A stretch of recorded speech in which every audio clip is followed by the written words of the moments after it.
Ça ne vous est jamais arrivé de vous sentir plus bas que terre après avoir lu une critique sur un de vos écrits? Que ce soit un chapitre posté sur une plateforme, une nouvelle pour un concours, une poésie pour votre professeur de français. Les mots sont durs, vous vous sentez mal, attaqué. Vous en voulez à cet autre, et vous vous en voulez à vous-même pour ne pas lui avoir plu. Et si on reculait d'un pas pour mieux observer ce qu'il se passe vraiment? Je m'appelle Margot de Seine, mais vous me connaissez sous le nom de Margot Auteur sur Instagram et sur YouTube. Et aujourd'hui, nous allons parler de la critique. Quand j'ai débuté l'écriture à 10 ans, ma première volonté a été de faire lire mes histoires autour de moi. Malgré mon jeune âge, j'ai rapidement compris que mes parents n'allaient pas être totalement objectifs sur ce coup-là. Donc, je me suis tournée vers Internet. À l'époque, Wattpad existait déjà, mais je ne connaissais pas la plateforme. Non, c'était plutôt la mode du skyblog autour de moi. Me voilà donc à créer un blog, puis 2, puis 3, en fonction de mes histoires et de mes envies. Je serais incapable de vous dire combien de blogs j'ai pu créer en 8 ans d'utilisation de la plateforme. Mais c'est un nombre assez conséquent. Très vite, je me rends compte que personne ne s'intéresse à mes histoires de fantaisie. Notamment, si vous avez vu ma vidéo sur mes hontes d'auteur, celle où une jeune fille qui sort de chez le dentiste se fait poursuivre par un dragon. Je suis donc jeune, avide de lecteur, et délaissée un peu par cela. Et là, je comprends que pour être lu, il va falloir que j'écrive de la fanfiction. Je me lance donc dans un blog qui est toujours présent aujourd'hui sur Skyrock et à ce jour est le plus abouti de tout ce que j'ai pu créer sur la plateforme. Me voilà à écrire des fanfictions sur Naruto, parce que j'ai toujours aimé les animés et que l'univers, je l'aimais bien aussi. Pauvre manga d'ailleurs. J'en ai fait un peu ce que je voulais. J'ai choisi un personnage des plus secondaires, les sorties de son univers pour l'amener dans le nôtre et commencé à créer des couples improbables. Cependant, je venais d'avoir 12 ans et mes premiers lecteurs arrivaient enfin. C'était la plupart du temps des personnes de mon âge qui écrivaient les mêmes choses et avaient autant besoin de trouver des lecteurs et des fanfictions pour passer le temps. Et, à côté des commentaires rapides qui me demandaient la suite avec impatience, il y avait ceux qui m'empêchaient de dormir.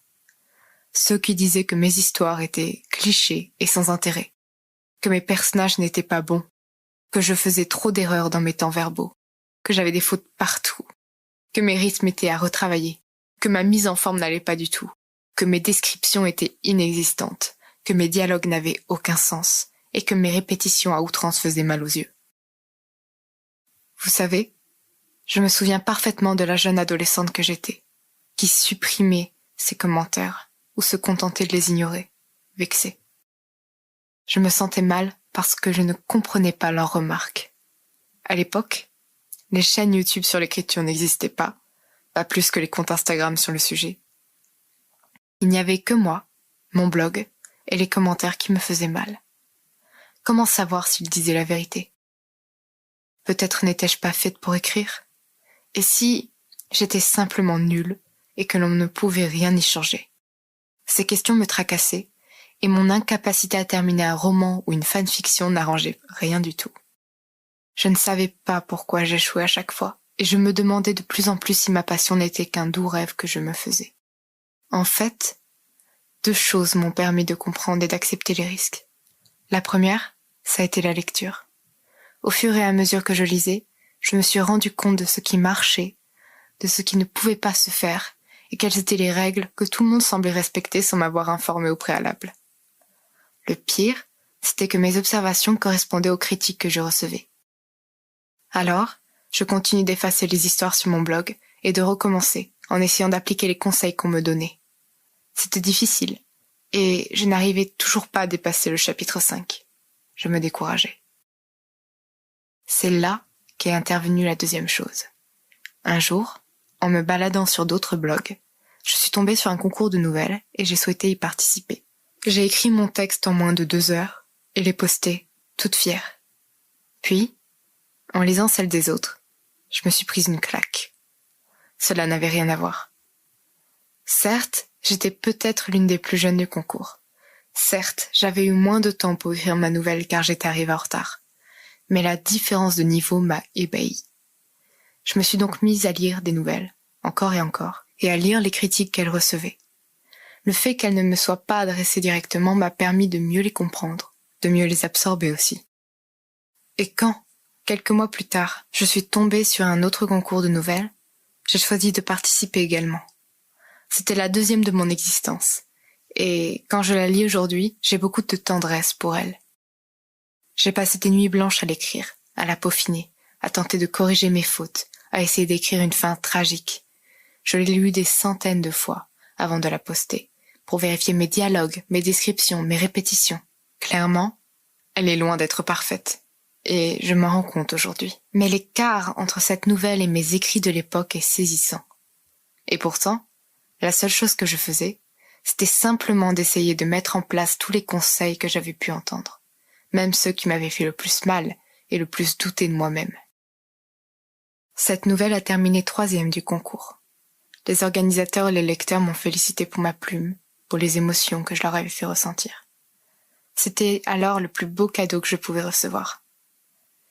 Au fur et à mesure des concours auxquels je participais, je continue d'être sur le podium et les critiques se faisaient de plus en plus précises. À chaque fois qu'elles étaient négatives, je ne pouvais m'empêcher d'être déçue. Alors, je les laissais de côté quelques jours et je revenais les lire avec l'esprit plus apaisé. Il se trouve que 90% du temps, elles étaient fondées. Et les 10% restants, elles étaient simplement plus personnelles, mais n'en étaient pas moins intéressantes. Bien évidemment, je vous parle des critiques constructives, et pas simplement d'une opinion nette et tranchée sur le texte et sans explication. 1. J'ai adoré, comme un j'ai détesté, tout seul n'apporte rien à l'auteur, si ce n'est un peu de joie ou un peu de tristesse. Alors qu'un commentaire, qu'il soit positif, négatif ou même nuancé, mais avec des explications sur ce qui marche et ce qui ne marche pas, c'est juste un véritable cadeau pour celui qui souhaite progresser. Que dire alors sur la critique ? Je dirais que c'est toujours un coup que l'on reçoit en pleine figure la première fois qu'on la lit. On se sent visé, nous, notre style d'écriture, nos personnages chéris, notre histoire que l'on a rêvé des nuits entières. On a l'impression que c'est une part de nous-mêmes qui se prend une claque, et pourtant, une critique bienveillante ne vise pas l'auteur, mais simplement l'œuvre elle-même, et pas dans le but de la descendre, mais plutôt de lui montrer le chemin pour gravir une marche supplémentaire. Oui, ça fait mal. Oui, c'est difficile de retravailler ses automatismes, mais c'est souvent nécessaire. C'est d'ailleurs pour cela que la majorité des écrivains ont des bêta-lecteurs, des lecteurs tests, et ça, peu importe leur niveau ou le nombre de livres qu'ils ont écrits. On écrit d'abord pour soi-même, mais en ayant toujours en tête qu'on va être lu. Selon moi, l'écriture est fondamentalement un art personnel, mais il n'est pas égoïste, bien au contraire. Sachez une chose importante. C'est toujours l'auteur, le maître de son histoire. Et quoi qu'il arrive, c'est lui qui tient les rênes. Il peut donc choisir de garder quelque chose même si ses lecteurs tests ne sont pas d'accord avec lui. Cependant, si plusieurs personnes vous pointent du doigt la même chose, c'est qu'il y a peut-être un vrai problème. Si j'étais restée dans l'optique que les critiques négatives étaient là seulement pour me faire mal, mon écriture serait bien différente aujourd'hui. Peut-être aurais-je fini par progresser en autodidacte, mais cela m'aurait certainement pris plus de temps. De plus, aujourd'hui, je me sens redevable envers toutes ces personnes qui ont été honnêtes envers moi et m'ont montré comment m'améliorer. Ma manière de les remercier est assez indirecte, je le conçois, mais le fait d'avoir créé avec Justine Savy l'atelier des nouvelles, d'organiser des concours de nouvelles justement, et de donner mon avis le plus objectif sur chaque texte qui nous est rendu, eh bien c'est ma contribution. Certains m'ont d'ailleurs déjà demandé comment dire à un auteur que son texte ne va pas. Eh bien, déjà, il ne faut pas prétendre que son texte est bon pour lui faire plaisir, cela ne lui rendrait pas service. Simplement, au moment d'écrire les aspects négatifs, soyez le plus bienveillant possible. En fait, soyez plus doux que vous ne l'êtes avec vous-même, mais pas moins honnête. Si vous êtes un jeune auteur ou une jeune autrice qui débute, confrontez-vous à la critique, celle qui blesse parfois, mais qui, quand on l'écoute, nous porte plus haut. Si vous êtes un auteur ou une autrice plus confirmée, soyez cette personne qui, face à un texte d'un débutant, ne détourne pas le regard, gêné, mais offre un avis honnête, sans être dur ou suffisant, mais qui puisse aider l'autre à s'améliorer. Ce n'est pas ce qui est le plus facile, que l'on soit celui qui reçoit la critique ou celui qui la donne, mais si tout cela est fait avec bienveillance, alors c'est un cadeau que l'on s'offre et qui nous permet de nous porter les uns les autres.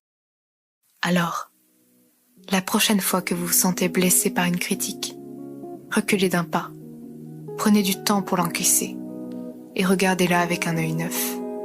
Est-ce que les remarques négatives sont justifiées ? Est-ce que cela a été fait pour vous permettre de vous améliorer ?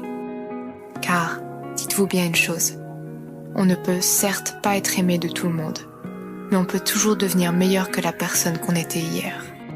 Merci de m'avoir écouté. Je vous donne rendez-vous sur ma chaîne YouTube et mon compte Instagram pour plus de contenu. En attendant, écrivez bien, prenez soin de vous et à la semaine prochaine pour un nouveau podcast. C'était Margot et je vous souhaite une bonne journée.